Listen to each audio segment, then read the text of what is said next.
Ek groet u in die wonderlike naam van ons Koning Jesus Christus, ons Verlosser, ons Saligmaker op hierdie donderdag, die 15de Januarie 2026. Ek is Jacques Pieters, hierdie is Brood vir die Siel, 0720202615. Esegiel 17 vers 24, die eerste gedeelte daarvan, sê die volgende: En al die bome van die veld sal weet dat ek, die Here, die hoë boom verneder, die nederige boom verhoog. Die Bybel vertel ons op verskeie plekke dat God verhoog die wat nederig is, maar die wat hoogmoedig is, laat hy val. In Ester hoofstuk 5 vanaf vers 10 lees ons van Haman en Mordegai. Nou, as jy die boek van Ester gaan lees, dan gaan jy 'n verwonderde storie lees. Nie net van Ester nie, maar ook van Haman, wat homself so verhoog het, wat homself so vergoed het. Maar luister na die storie. Maar Haman het hom bedwing, en toe hy by die huis kom, laat hy sy vriende en sy vrou seeresal.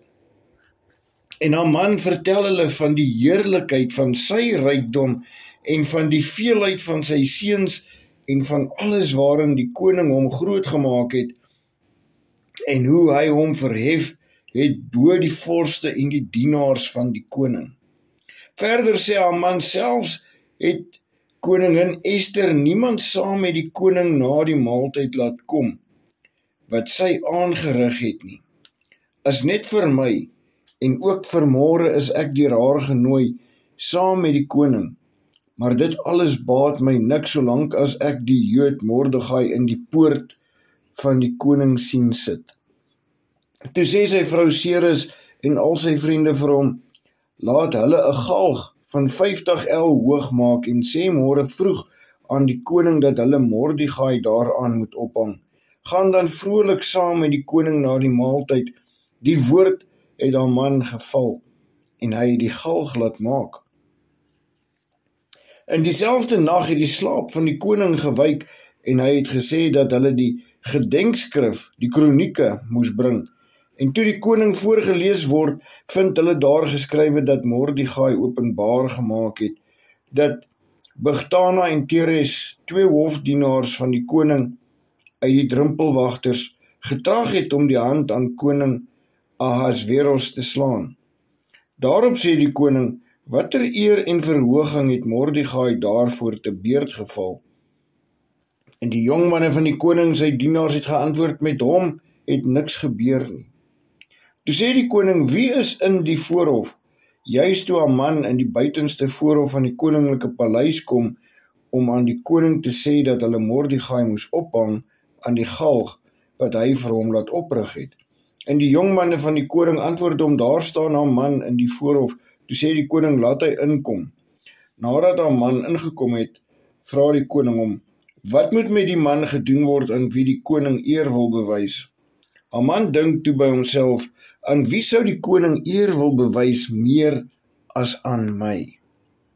Jy sien, Haman het hierdie hoog gedagte oor homself. Hy het homself klaar so verhoog, hy het homself klaar in 'n posisie gesit bo ander.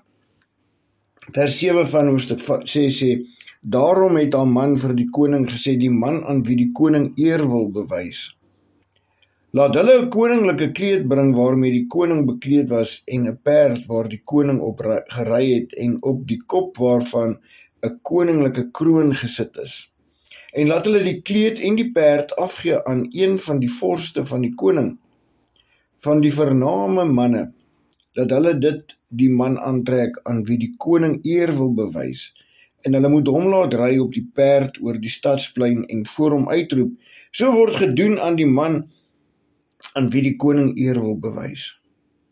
Toe sê die koning vir Haman, neem gou die kleed en die perd soos jy gespreek het en doen so aan Mordegai die Jood, wat in die poort van die koning sit. Jy moet nie een woord onvervuld laat bly van alles wat jy gespreek het nie. En Haman het die kleed geneem en die perd en hy het Mordegai aangetrek en hom laat ry oor die stadsplein en voor hom uitgeroep. So word gedoen aan die man aan wie die koning eer wil bewys. Daarna het Mordegai teruggegaan na die poort van die koning, maar Haman het hom gehaas na sy huis toe, treurig en met 'n bedekte hoof. En Haman het aan sy vrou Seres en al sy vriende vertel alles wat hom oorgekom het.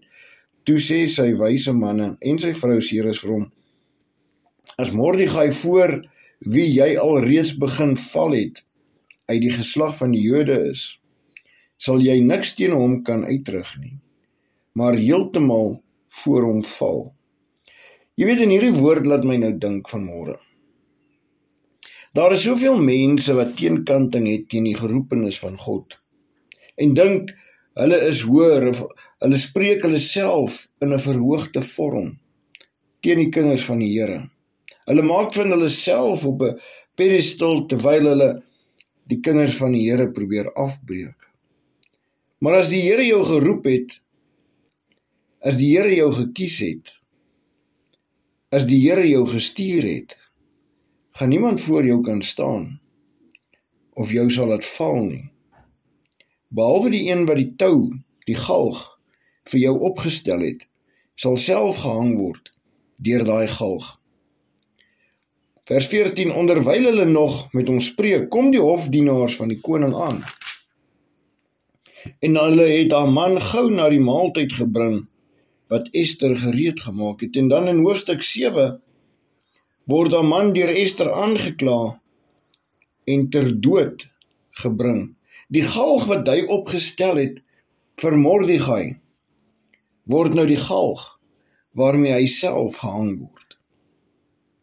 En dis weer eens net 'n bewys dat wanneer God iemand gestuur het in sy opdrag, nie in 'n mens se opdrag nie, in God se opdrag, moet jy baie versigtig wees wat jy doen teen so 'n persoon. Want die galg wat jy opstel vir daardie persoon, sal op die einde van die dag die galg word waarmee jy self opgehang word. So sê die woord van die Here. Wees nederig, bly nederig, moenie jouself verhoog nie.